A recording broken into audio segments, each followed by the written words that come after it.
எபிரேயர் 4:15 வாசிங்க. நம்முடைய பலவீனங்களை குறித்து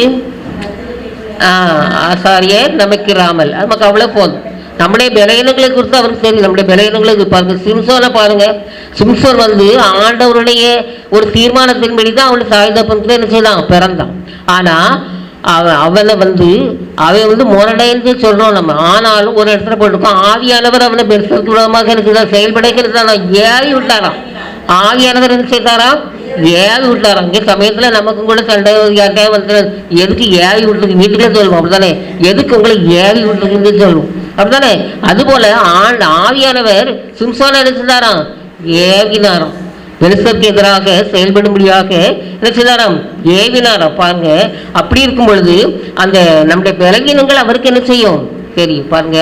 அந்த சிம்சோன் தன்னுடைய அந்த வாலில் வயசு நிமித்தமாக அந்த பெண் விஷயத்துல ரொம்ப மோசமான காரியங்களே நினைச்சிட்டான், ஈடுபட்டான். அதெல்லாம் நமக்கு தெரியும், அதெல்லாம் நமக்கு வேண்டாம். அப்படி இருக்கும் பொழுது அவன் அந்த பெலிஸ்தர்ல ஒரு கழுத சாடை எலும்புதான் எத்தனை பேரை கொல்லாம், 1000 பேரை கொல்லாம். கொன்னவனுக்கு என்ன வந்துட்டு, சாக எழுதிட்டு வந்துட்டு, சாக போறதே ஆண்டவரே அப்படின்னு சொல்லி என்ன செய்யறான், அங்கலாய்க்கிறான். உடனே என்ன செய்தாரு, ஒரு என்ன செய்யறாரு, ஒரு பிளக்க என்ன செய்யறாரு சொல்றாரு. உடனே அல்லது தண்ணி வருது குடிக்கிறான், என்ன கோரி அப்படின்னு சொல்லி என்ன செய்யறாங்க சொல்லலாம். அப்போ ஆண்டவர் நினைக்கல, இவன் என்ன தார்மாரா அலைஞ்ச பையன், இவன் நினைச்சதான் நமக்கு என்ன, நம்ம அவனை நமக்குன்னு தேர்ந்தெடுத்தோம், இவன் எப்படி போனான், அதனால நமக்கு அவனுக்கு உதவி செய்யக்கூடாதுன்னு சொல்லி என்ன செய்யல ஆண்டவர் நினைக்கவே இல்லை. பாருங்க.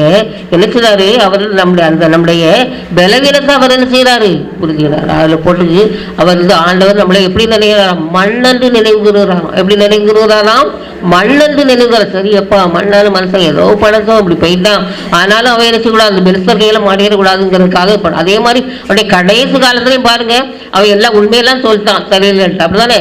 அப்படி இருக்கும்போது அந்த முடி கொஞ்சம் கொஞ்சம் முளைச்சி வருது. கடைசி நேரத்தில் என்ன செய்வான், ஆண்டவர் அந்த அவனை வேடைக்க காட்டுறதுக்காக அந்த இடத்துல விடும்பொழுது அவன் என்ன செய்வான், அந்த மண்டபத்தை தூணை பிடிச்சி என்ன செய்வான், என் ஜீவன் இந்த பிரச்சனோடு செய்யக்கூடியது அடிக்க கிடக்கும். அவன் உயிரோடு இருந்து பார்க்கலாம். அவன் சாகும்போது சாகடிச்சவங்க தான் எத்தனை பேர், அதிகம் பேருக்கு அதிகமாக என்ன செய்து இருந்து சொல்லி நமக்கு என்ன செய்யும் தெரியும். ஆகையினால நம்முடைய பலவீனத்தை அவர் என்ன செய்தார் புரிந்து கொள்கிறார். பாருங்க. ஆண்டவர் இந்த மலை பிரசங்கம் பண்ணார், அப்படித்தானே. எத்தனை நாள் பண்ணார், 3 நாள் பண்ணார். ஜனங்கள்லாம் பயப்படுத்து பார்த்துருந்தா பிறகு கடைசியில் நினைச்சிட்டு பசி வந்துட்டு, யாராவது ஆண்டோட போய் ஆண்டவரை பசிக்குது ஏதாவது தாங்க அப்படின்னு சொல்லி கேட்டாங்களா, கேட்கவே இல்லை. ஆண்டவர் அந்த ஆட்களுடைய பசியை என்ன செய்தாங்க நல்லாவே உணர்ந்து என்ன செய்தாரு இருந்தார். உங்களுடைய பலவீனம் ஆண்டவருக்கு என்ன செய்யும் தெரியும். உங்களுக்கு பசிக்குதா, எதையாவது கொண்டு என்ன செய்வோம் போட வச்சிருவார், அப்படிதானே. யார் மூலமாவது கொண்டு வச்சிருவார். அன்னைக்கு ஒரு ஊழியக்காரர் சொல்றாரு பாருங்க, எனக்கு பருப்பு குழம்பு வச்சு எங்கள் வீட்டில் சாப்பாடே இல்லை, பருப்பு குழம்பு வச்சு யாராவது அப்பளம் பொறிச்சு தர மாட்டாங்கன்னு ஆசைப்பட்டுட்டு இருந்தேன். ஒரு அம்மா பக்கத்து வீட்டு அம்மா சாப்பாடு பிளேட்டில் போட்டே நினைச்சிட்டாங்க கொண்டு வந்துட்டாங்க சொன்னாங்க. ஒரு அற்பமா தெரியலாம், ஆனால் கூட ஆண்டவருக்கு நம்முடைய எல்லா விதமான பலவீனங்களும் தெரியும். பசி ஒரு பலவீனம் தானே. பசி வந்தடா என்ன ஆகும், 10 நினைச்சிருமா பறந்து போயிடும். கொஞ்ச நேரம் இருக்கலாம் அப்படி பிடிச்சி. பாருங்க. வீட்டில் சிலர் வீம்புக்கார சண்டெல்லாம் போடுவாங்க, அவனை சாப்பிடவே மாட்டேன் பாருங்க. அது இழந்ததுக்கு தான் பிறகு எல்லாரும் படுத்த பிறகு போய் சட்டிப்பாலையெல்லாம் நினைச்சுவாங்க ஊட்டிட்டு இருக்கிறார்கள். உங்களுக்கு அப்படி அனுபவங்கள் இருக்கா? இல்லை. சரி, நாமெல்லாம் சின்ன பிள்ளையெல்லாம் பண்ணியிருக்கேன். பிறகு கடைசியில் போய் சொல்லிட்டு பிறகு அப்படிலாம் இருக்கேன். சரியாக இருக்குங்களா?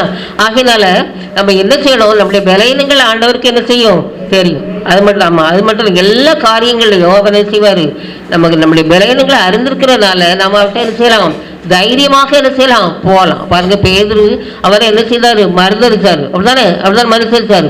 அப்படி இருக்கும் பொழுது அவருடைய பலவீனம் என்னங்கிறது அவருக்கு என்ன செய்யுது ஆண்டவருக்கு தெரிஞ்சிருக்கு. சரி, பாவம் அந்த அடி போதான் இவங்கள்ட்ட நம்ம சிறுவையில அறையப்படுறதுக்காகவே வந்தோம், இவன் நம்மளை மதுரையில் கேட்டா என்ன செய்ய வெறும் பிடிச்சு என்ன செய்வாரு